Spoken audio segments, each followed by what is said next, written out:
frankly, if the story we've been told is true, if this kooky Lee Oswald, who was living by himself, totally a communist kook, who had printed up some handbills and put them out in New Orleans and was a complete unreliable, crazy man who just acted on his own and did this crazy thing, took the moment of opportunity right there on the motorcade route, and he just made a quick decision and did it. If that's the true story, why is anything being kept classified 62 years later? I found myself wondering more and more about the accumulating signs of Oswald's manipulation. He was like a pawn on a chessboard, going where he was told to go, ending up where he was placed. When had the manipulation begun? Were there some early signs?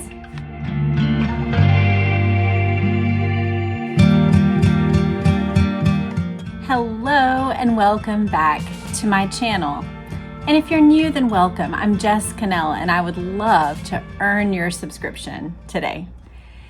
We are in, I believe, part 10. Is that possible? And we are going through various JFK-related pieces of literature, looking to tell the story of the assassination through the experts and through a variety of experts so that we can familiarize ourselves with JFK literature. Today, we're going to be looking at Jim Garrison's book, On the Trail of the Assassins.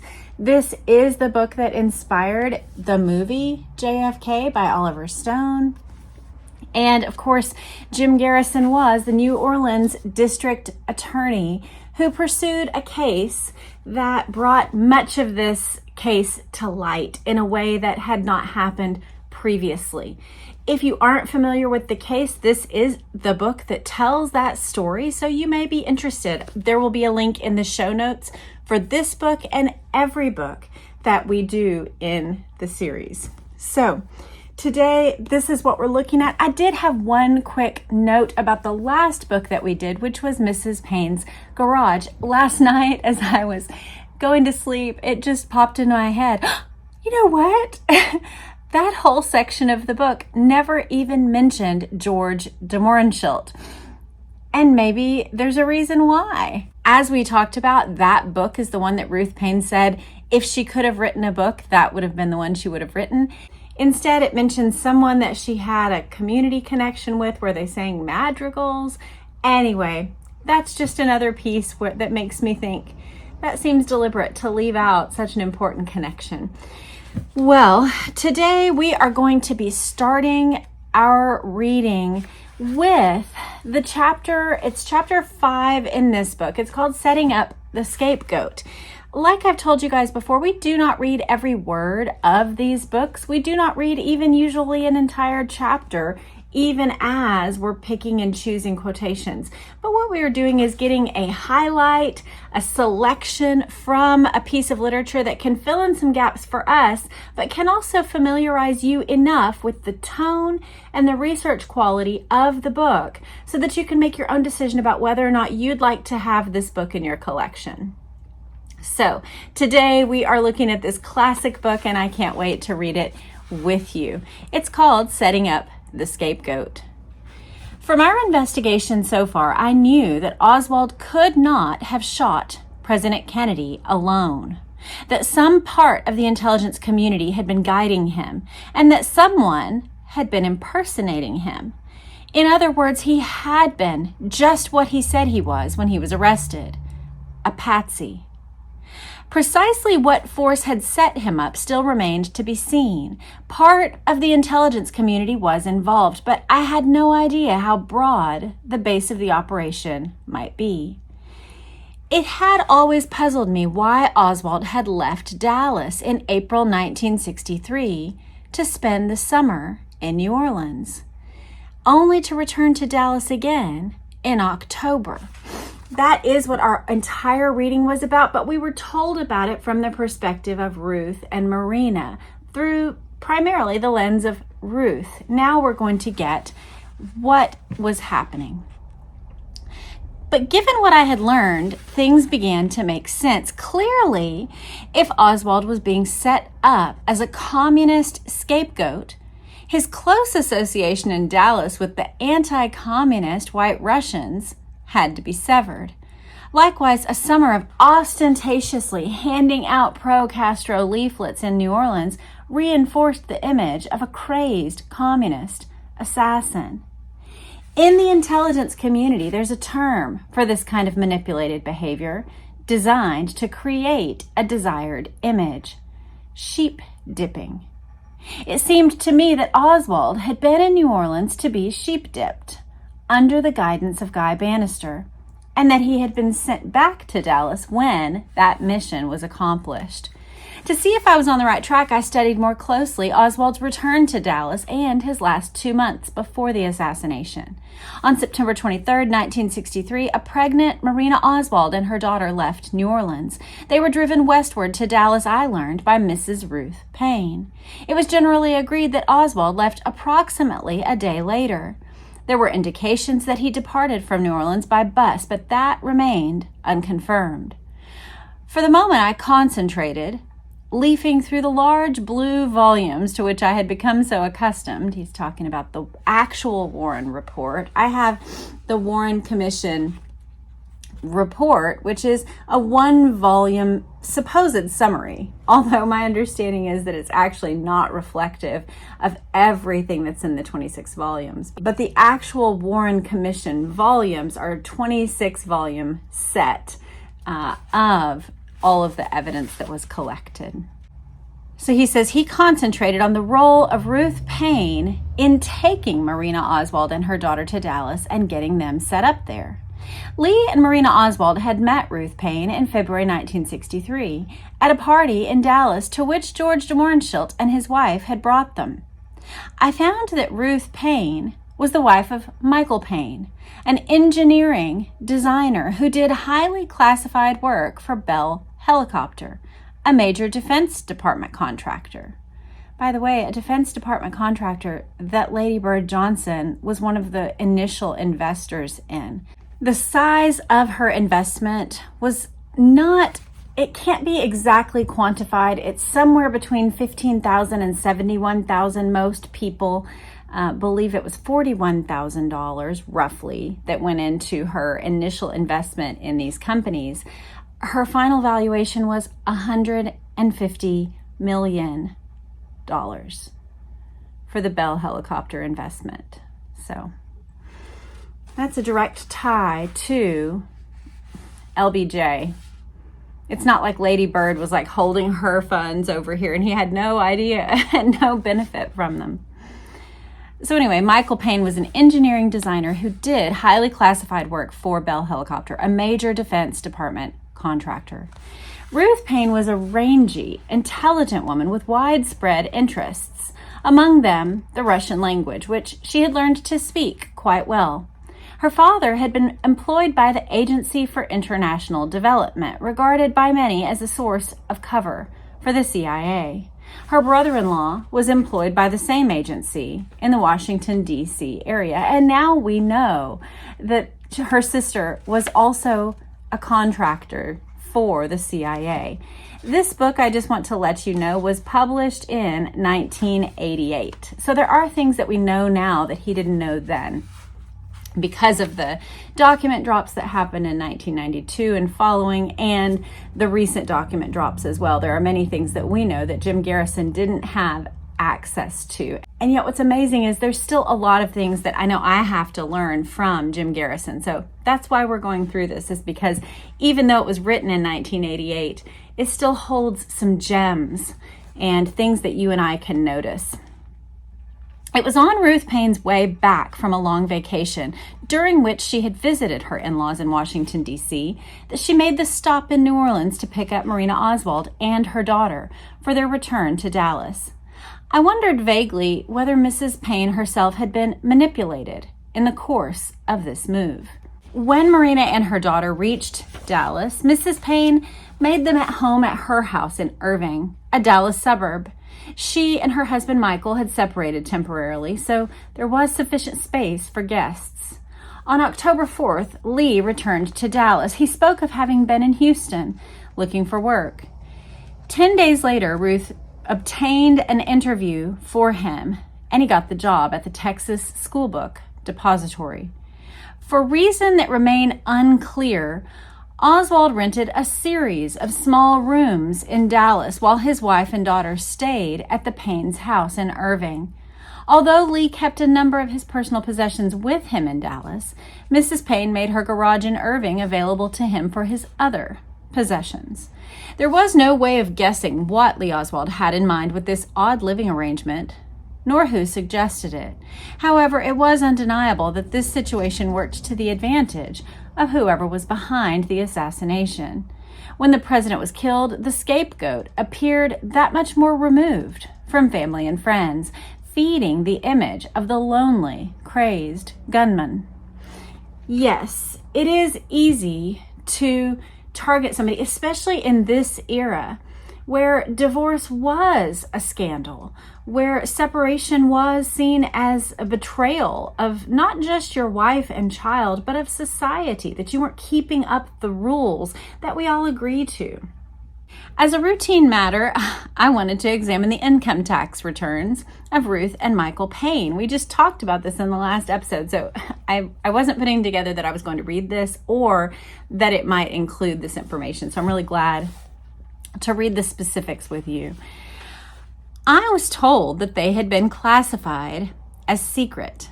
In addition to the Paine's income tax reports, Commission Documents 212 relating to Ruth Paine and 218 relating to Michael Paine also had been classified as secret on grounds of national security.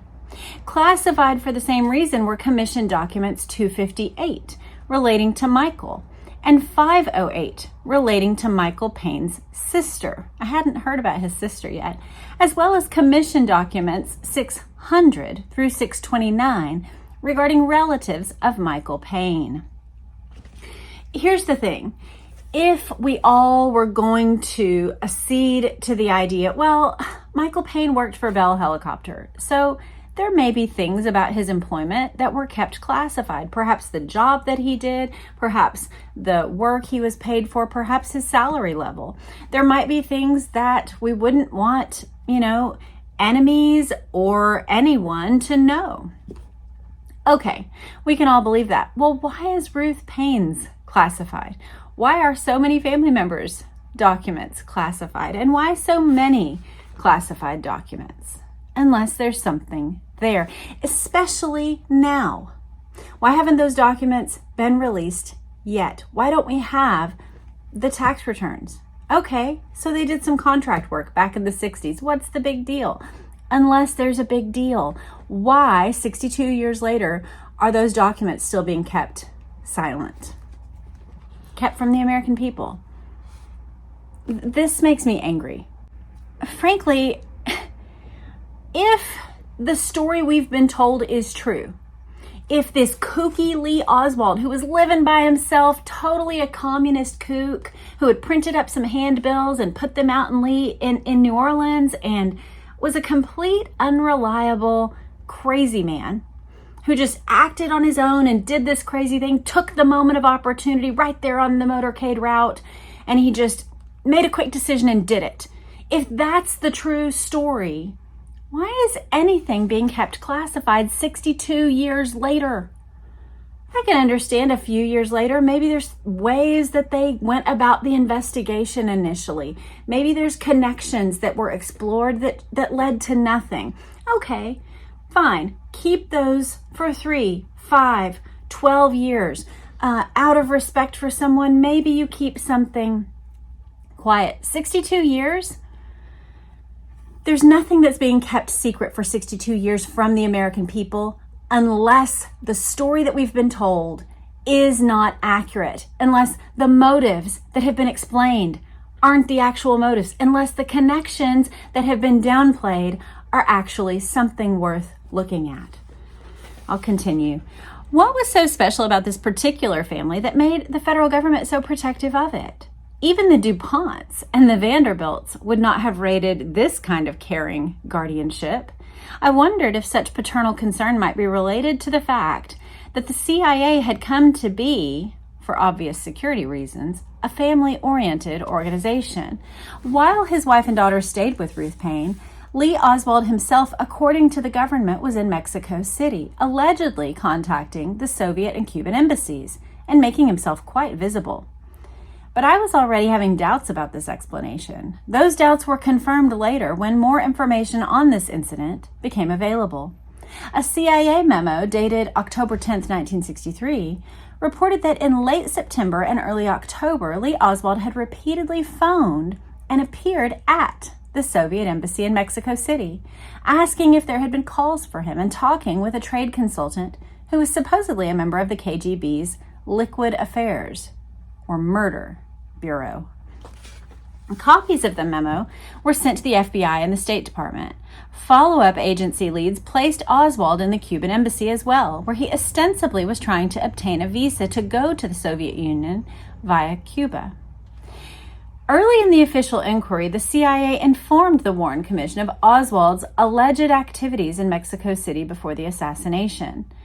Uncharacteristically, the commission asked for more evidence. Perhaps the commission members, aware that the agency had 24-hour photographic surveillance of the Cuban and Soviet embassies in Mexico City, were hoping for a good picture to shore up their sparsely documented account of Oswald's trip to Mexico.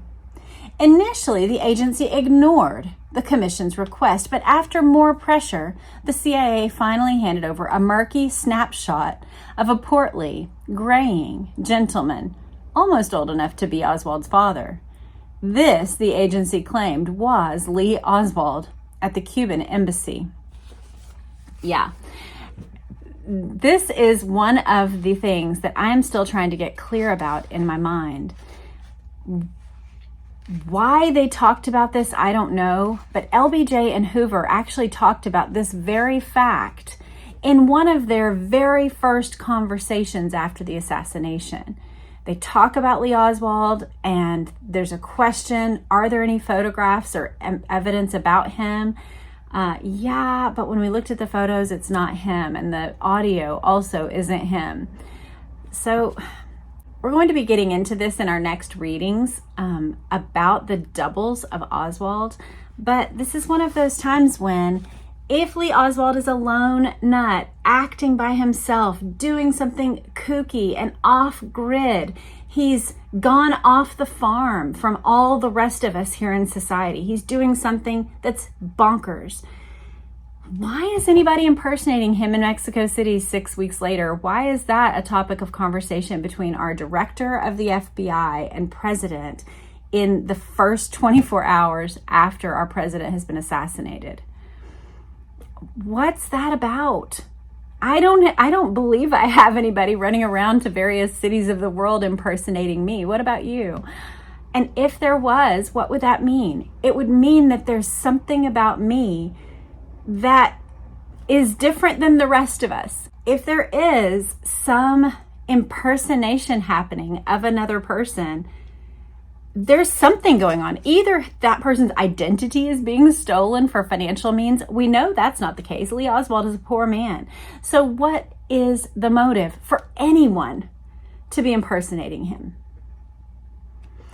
The agency also produced a statement from Sylvia Duran, a Mexican who worked at the Cuban embassy, alleging that Oswald had appeared there.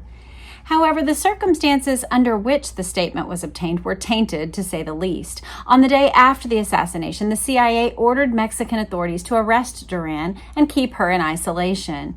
The agency cable said, with full regard for Mexican interests, request you ensure that her arrest is kept absolutely secret, that no information from her is published or leaked, that all such info is cabled to us.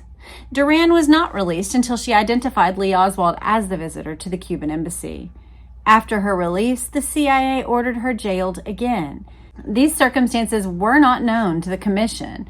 Moreover, in 1978, Duran told author Anthony Summers that the man who came to the embassy was blonde and about her own height, 5'3", hardly Oswald.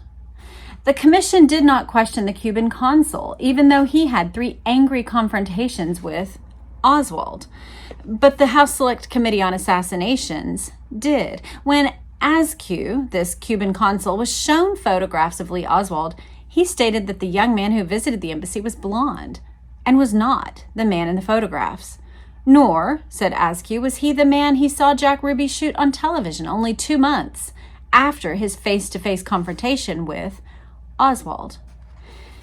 The allegation that Oswald had been phoning and showing up at the Soviet embassy did not hold up too well either. There were no photos, and when the commission asked to hear tape recordings of Oswald's calls, the agency claimed in one case that surveillance was suspended, and in another that equipment was not working. However, the tapes survived long enough for the FBI agents who were present during the infamous 12-hour post-assassination questioning of Oswald to hear them. These agents, according to an FBI memo dated November 23, 1963, and obtained under FOIA, were, quote, of the opinion that the above referred to individual, the one on the Soviet embassy tapes, was not Lee Harvey Oswald. This evidence, which came out years after my official investigation was over, suggests to me not that Lee Harvey Oswald had been in Mexico City, as the Warren Commission concluded. Rather, it strongly suggests that Lee Oswald was impersonated in Mexico City as Edwin Juan Lopez, who ran the House Committee's extensive Mexico City investigation, believes. This would be consistent with other impersonations of Oswald in New Orleans and Dallas that were carried out in an effort to set him up as the patsy. We're going to get into more of the impersonations that happened in our next readings, and so I'm going to skip over that part, even though that is a part of this chapter. And I want to tell you, too, that we've been talking about this with each of the books that we've read, but this book has quite a lot of citations. It's pages and pages in the back of this book that have, Warren Commission notes, interviews, affidavits, eyewitness descriptions. Each one is cited. So it does appear to be a much more researched book than the last one that we looked at. All these heavy-handed tableaux from the Mexican consulate in New Orleans to downtown Lincoln Mercury in Dallas confirmed my initial instinct that someone had been impersonating Oswald. And now the reason was obvious. A trail of phony, incriminating evidence had been carefully laid down prior to the execution of the president, leading to Oswald as the scapegoat. At the same time, the real Oswald had been manipulated by his intelligence community babysitters. De Mohrenschildt had convinced him to move to Dallas, and then Oswald had been dispatched to New Orleans for sheep dipping, courtesy of Guy Bannister. When Oswald returned to Dallas, other guiding hands made sure he would be at the right place at the right time.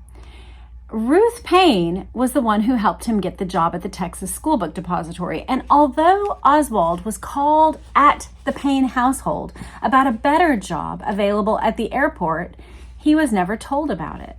Consequently, Assassination Day found him still working at the depository on Elm, the fateful side street that the presidential motorcade took that morning. I found myself wondering more and more about the accumulating signs of Oswald's manipulation. He was like a pawn on a chessboard, going where he was told to go, ending up where he was placed. When had the manipulation begun? Were there some early signs? My mind was taken back to El Toro Marine Base in California, even before Oswald's trip to the Soviet Union. I thought about Carrie Thornley, the one Marine whose testimony about Oswald was so different from that of the other Marines. I read through Thornley's testimony again in Volume 11 of the hearings, all 33 pages of it. Most of the testimony of the other Marines around Oswald had been reduced to half-page affidavits. But Thornley had been kept on the stand longer than most of the witnesses in the entire inquiry. So what he's saying is, in the Warren Commission, there was a group of Marines, many Marines, who were brought in. We have read from some of them. Do you remember? We heard from at least a half dozen different Marines who served with Oswald and talked about their explorations of an island, their intellectual conversations with him, the fact that he wasn't pulled in easily to a fight, the fact that he was quiet and reserved and didn't seem to get into the bantering that happened on base. Even some of the things that changed over the course of the year that they knew him. But we got a robust and full look at Lee Oswald through the eyes of his fellow Marines. Well, what he's saying is that there was one Marine named Thornley And the name of the first name is Kerry, Kerry, so a male Kerry Thornley. He was questioned for 33 pages by the Warren Commission. So let's hear what they were so interested in Thornley's testimony. I had my staff begin inquiring about him and learned to my surprise that Thornley, who had been in the Marines with Oswald in 1959, had arrived in New Orleans as far back as 1961. In a routine check of police records, we found that he was also in New Orleans in 1962. He had been arrested in August for putting a sign on a telephone pole on Royal Street in the French Quarter in violation of a city ordinance. We located the arresting police officers. When questioned, however, they could no longer recall the subject of the sign that Thornley had posted. From his own admission, as well as from the statements of Barbara Reed and a number of others, we learned that Thornley had been living in New Orleans in 1963, finally leaving the city only a few days after Kennedy's murder. Reed, a longtime French Quarter resident who had known both Thornley and Oswald, described seeing them together on several occasions. One of them was in early September 1963 at the Bourbon House, a combination bar and restaurant in the French Quarter. Thornley, who usually wore his hair extremely long, had just returned from a trip out of town. This time he was wearing his hair unusually short and closely cropped, as Oswald invariably did. Reed recalled having said to them, "Who are you guys supposed to be, the Gold Dust twins?" We were eager to talk to Kerry Thornley, but he was not an easy man to locate. It took a lot of legwork and more than a year to do it. While Thornley did not seem to be a person inclined toward deep relationships, he had an unusual facility for developing widespread casual relationships. Moreover, Thornley, who moved around quite a bit, was that rarity of the 20th century, an inveterate letter writer. When we finally caught up with him, he was living in Tampa. It was early 1968, and our case was very far along. I had a grand jury subpoena served on him, and a few weeks later we had Kerry Thornley visiting the Criminal District Court building in New Orleans. When he arrived, I talked to him briefly. He was quite amicable, even talkative. He said that he had arrived in New Orleans in February 1961, and that he had been living in New Orleans from that time until late November 1963, a few days after the assassination. He had no reason for leaving at that odd time. He just had decided that the time had come to move. He was surprisingly candid about having met both Guy Bannister and David Ferry while in New Orleans, although he described these meetings as brief. He denied having met Oswald during that period when both were in New Orleans. I had learned that virtually all of the young men connected with Guy Bannister's operation, most of whom appeared to be employees for the intelligence community, carried a box key for the Lafayette Square post office. I never learned exactly why, but probably it was for receiving mailed instructions from their intelligence case officers, or to provide an explanation for their periodic presence in the building where the Office of Naval Intelligence was located. Fishing. I asked Thornley why, when he lived in New Orleans, he carried a box key for the Lafayette Square post office. He promptly replied that he had possessed such a key because he lived just across the street at Fox Hotel, and it was a convenient place for him to receive his mail at the post office. It was something of an eyebrow raiser to learn that upon his arrival in the city in February 1961, Thornley had moved right into the heart of the intelligence community. However, my eyebrows went up even farther when I learned that while in New Orleans, he had been writing a novel inspired by Lee Oswald. He finished the book in February 1963, just 9 months before the assassination. Not many individuals were writing books inspired by Lee Oswald at that time, at least not before President Kennedy's murder. That is very interesting and very weird, isn't it? I have to say, I was expecting a different set of details coming from New Orleans. Now, it's possible that there's more in this book, but I was hoping for details about the Cuban Revolutionary connection out at Lake Pontchartrain, connections with David Ferry, what was going on exactly with Guy Bannister, what were the movements, what details and pieces of evidence connected Oswald with Guy Bannister. I know that there are some printed documents that put them at the same building. I'd like more. So I was hoping for that. We're getting down to the last 2 pages of the reading and I don't see that. So hopefully we'll get that from some of the other readings. If you happen to know of a book or a piece of literature that dives into that more specifically, please leave it in the comments. I'm always looking for good resources from which to pull data and items that we can add to our understanding of the assassination, as well as our understanding of the story of what happened, because the story of Lee Oswald is not one where you can say he lived in this place all this time, this is who he was, this was what he was like, this was his group of friends, they all attest to this one thing. Detecting the story of Lee Oswald is something that's much more complicated, and that's something I'm seeking to sort out. So if you can help with our quest, if you have information, please leave that in the comments. One of the reasons I had developed an interest in Thornley was that I suspected he could have been the man who used the name Oswald at the Bolton Ford Company in January 1961. He had to have been one of the few men in the world who was in New Orleans around that time who knew Lee Oswald, and who knew Oswald was in Russia. In addition, Thornley bore a striking resemblance to Oswald. They were of approximately the same height and slight build, both brown-haired, and had similar facial features. I recalled Thornley's testimony concerning their respective heights. Warren Commission counsel Albert Jenner had asked how tall Lee Oswald was. Here is the colloquy that resulted. I would say he is about 5'5", maybe, I don't know. How tall are you? I'm 5'10". Was he shorter than you? Yes. But Oswald had been the taller of the two. Why then had Thornley described his friend Lee as 6 inches shorter than he really was?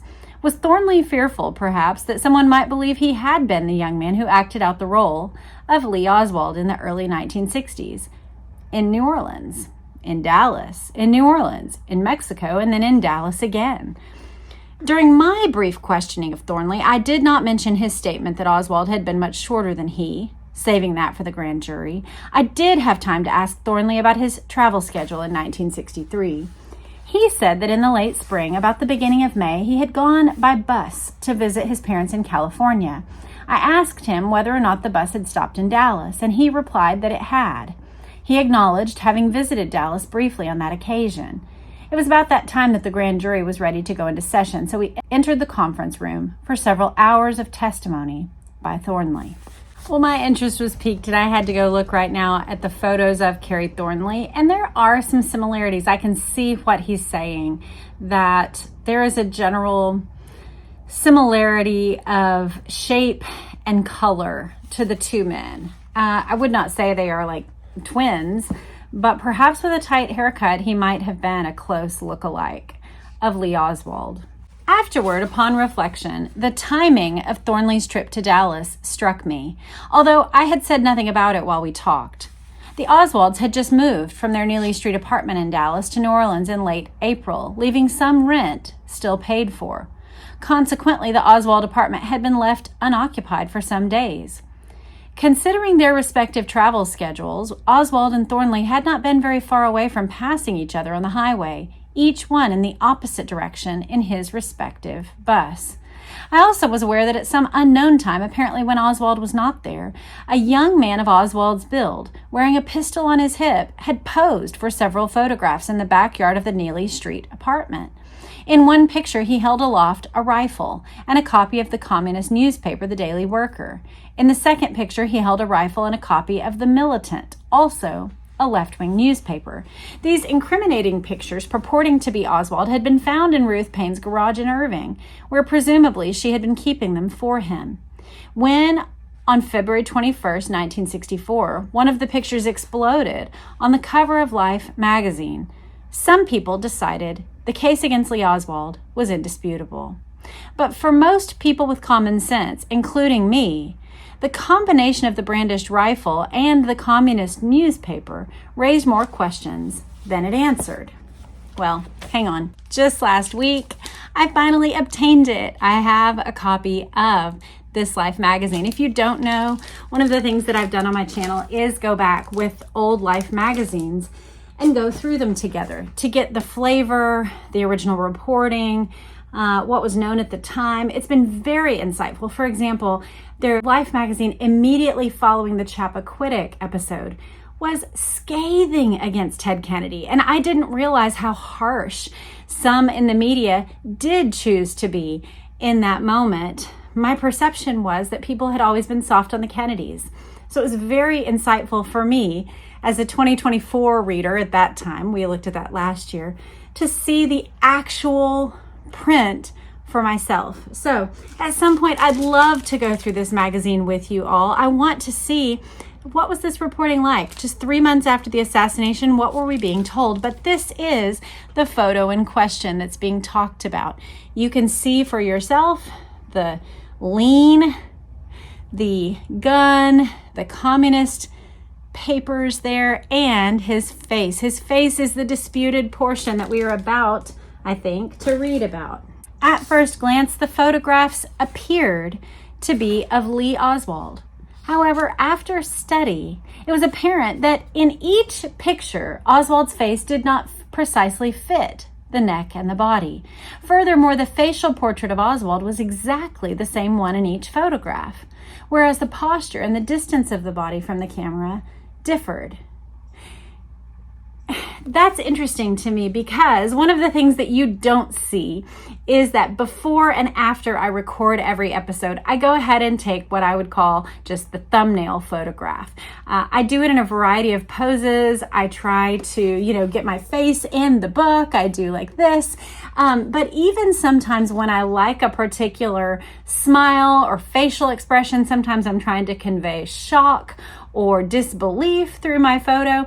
Even still, if I try to do the same exact, like I find the right angle and I find the right facial expression, what I find is that there are still significant differences between each one. And that is in a very closely held photo where I'm seeking sometimes to convey the exact same facial expression. So I say all that to say that it is suspicious that you would have multiple photographs at this distance where the face looks precisely the same.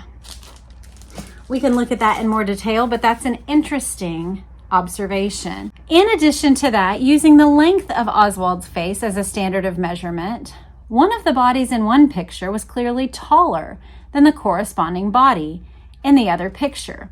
Garrison gives us a footnote here that we're going to read, and I see a familiar name, so let's read it. The Warren Commission and the House Select Committee on Assassination concluded that these were genuine photographs of Oswald taken before the assassination. However, Robert Groden, the photographic consultant to the House Committee, wrote a dissent printed in the appendix to the committee's hearings. Groden stated, quote, "In my opinion, no matter what the panel members concluded, the backyard photographs are beyond question fakes. For the record, the method used here was almost without doubt simply posing a man in the backyard with the rifle, pistol, and publications as part of this original picture. The only item added was the head of Lee Oswald from the middle of the chin up.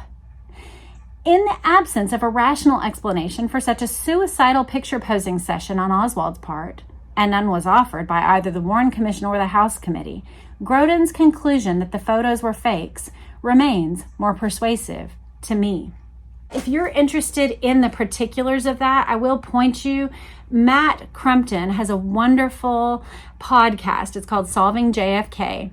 And he goes systematically through. So instead of what we're doing, we're looking at the overarching picture through a variety of pieces of literature. He looks at one particular slice of the case and tries to do thorough and complete research, present it in a credible and honest way, and then by the end of a particular segment, if there's a side to be taken, he'll tell you which way he leans. He has a whole segment about this photograph, and so if you're interested in that, I would point you there because he goes into it in much more detail with all the different sources presented for your information. So you'll want to take a look at that. One other thing I want to say is that actually recently, Robert and Janet Groden took me to Lee Oswald's boarding house, which I'm going to be presenting that video very soon. We get to talk with Pat Hall, who knew Lee Oswald. But after that, I have to tell you, Robert was so excited to pull out his Mannlicher Carcano, and he said, do you want to go take backyard photos? And so he and I took backyard photos in that exact place with a Mannlicher Carcano. So I'll put those up here just so you can enjoy them. That is such a special memory for me and such a special moment for me, something that is totally cool that I never could have imagined would be my life. So this man we're reading about, Robert Groden, still is heavily involved in the case, still is visiting sites in Dallas, and mercifully has been introducing me to various individuals and locations to acquaint me with the necessary facts of the case. And one of those things was this backyard photo situation. Of course, had the photographs actually been the real Oswald posing prior to the assassination with a rifle in his hand, this would have been in conflict with human nature. It's very rare, if not unheard of, in the annals of assassinations, for the assassin to provide so much incriminating evidence against himself in advance. It seemed plain enough to me that this was just another part of the process of setting up the patsy. Thornley told me he returned from his summer in California by way of Mexico City. This happened to be very close to the time that the Warren Commission said Oswald was in Mexico. By November 1963, according to his own account, Thornley was living in a New Orleans apartment he rented from John Spencer. We located Spencer, who turned out to be a friend of Clay Shaw's. Well, I think we will leave it there. There's not much more in this chapter, and I think we're reaching the end of the time frame that we like to read for. But this gives us a look of the flavor and the research quality of On the Trail of Assassins by Jim Garrison. I actually hope to sit with, there are many of these books that we've already gone through that I'm like, I need a day at the lake to just read this one book. I need a day somewhere just sitting, maybe while my kids are swimming, to just read. And a lot of these books that we have looked at are very research heavy. To my mind, this one is very readable. It is one that I think you could read in at least a couple, 3-4 days if you really put your mind to it. And if you read nothing else, if you just sat and gorged yourself on this book, I think it's very readable, very understandable, and I can see how it is on the trail. I can see how it's like, here's the things that we did to find this guy. Here's the way that we traced this line. So I like that. I will say, like I told you earlier in the episode, that I'm a little disappointed that we didn't get anything about the Cuban connection. We didn't really get a good look at the Guy Bannister situation. I want to understand that better. I want to get my teeth into that situation so that I can get to the end of it and go, okay, now I understand what that was. I need to get more information about these things. And I bet you're feeling it too. Like, what was that exactly? If you have resources for that, please put them in the comments so that I and others can learn, and let us know what you noticed. What stands out to you? What do you want to learn more about? What did you think of On the Trail of the Assassins by Jim Garrison? All the links will be in the show notes, and I will hope to see you back next time. We will be going through Destiny Betrayed, JFK, Cuba, and the Garrison case by James DiEugenio. Maybe we'll get into more about New Orleans and Cuba. I see that in the title here. I have some hope. I hope you do too. And I have learned so much from DiEugenio in videos. I have not yet read any of his books. And so I'm eager to get a flavor of his research quality, his tone and voice in his writing. I bet it's going to be even more interesting, is my guess. But he's an excellent resource that I've seen in a lot of documentaries. He's been interviewed by Congress. He is a well-researched, well-respected man on the critic side of the case. So come back for that. We'll be looking at a selection from that, and I look forward to that time with you. I hope you have a great day. Take care.